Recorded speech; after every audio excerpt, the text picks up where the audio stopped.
देखिए संस्कृति और सभ्यता होने का लेसन चल रहा है। ठीक है, संस्कृति कितने प्रकार की होती है हम इसको जानेंगे। ठीक है, देखिए हमारी जो संस्कृति है मुख्यतः दो तरह की होती है। एक भौतिक संस्कृति होती है, एक अभौतिक संस्कृति होती है। एक भौतिक और एक अभौतिक। भौतिक संस्कृति किसे कहते हैं? भौतिक संस्कृति वे संस्कृति होती है जो मानव द्वारा निर्मित होती है, मानव द्वारा निर्मित होती है और उसको स्पर्श भी किया जा सकता है, उसको देखा भी जा सकता है, उसी को भौतिक संस्कृति कहते हैं। जैसे रेडियो, टीवी, फ्रिज, ये सारी चीजें जो बनी है क्या है? भौतिक संस्कृति है। वहीं पर आते हैं अभौतिक संस्कृति क्या है? अभौतिक संस्कृति वह संस्कृति है जो मानव द्वारा निर्मित होती है। अभौतिक संस्कृति वह संस्कृति होती है जो मानव द्वारा निर्मित होती है, लेकिन हम उसको स्पर्श नहीं कर सकते, हम उसको देख नहीं सकते हैं, उसको हम अभौतिक संस्कृति कहते हैं। जैसे विचार हुए, भाव हुए, व्यवहार हुए, ये सब क्या है?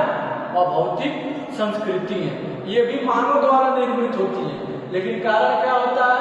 इसको हम देख नहीं सकते हैं और इसको हम स्पर्श नहीं कर सकते हैं, जिसे हम अभौतिक संस्कृति कहते हैं।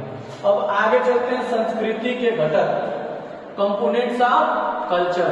देखिए संस्कृति के घटक मुख्यतः 4 तरह के होते हैं। कितने तरह के होते हैं? 4 तरह के होते हैं। जिस प्रकार से हम कहते हैं कि अक्षर यानी कि जो सब वाक्य बने हैं और वाक्य से पैराग्राफ तैयार होता है, चाहे हमारे शरीर जो है, हमारे शरीर का निर्माण छोटी छोटी कोशिकाओं से मिलकर के, छोटी छोटी मांसपेशियों, हड्डियों से मिलकर के हमारे शरीर का निर्माण होता है ना, तब जाकर के अगर शरीर कही जाती है।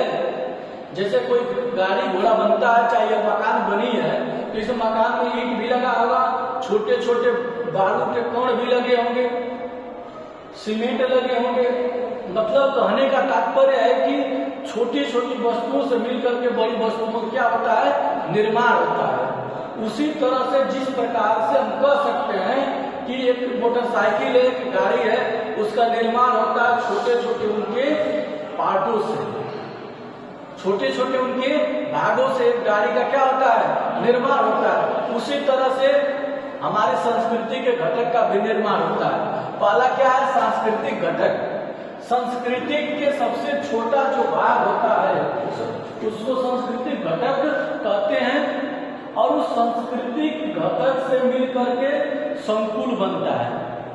सांस्कृतिक घटक से मिलकर के बनता है, संकुल बनता है, और संस्कृति के घटक और संकुल से मिलकर के प्रतिमान तैयार होता है, और घटक, संकुल, प्रतिमान तीनों मिलकर के संस्कृति क्षेत्र का निर्धारण होता है। ये हमारे संस्कृति क्या है? घटक है। जिस तरह से हम कहते हैं कि अक्षरों के मेल को हम शब्द कहते हैं, शब्दों के मेल को वाक्य कहते हैं, वाक्यों के मेल को हम पैराग्राफ कहते हैं, ऐसे कहा जाता है ना। उसी तरह से हमारी संस्कृति भी है। संस्कृति के जो घटक है वैसे ये भी क्या होते हैं? चलते हैं। ठीक है, धन्यवाद।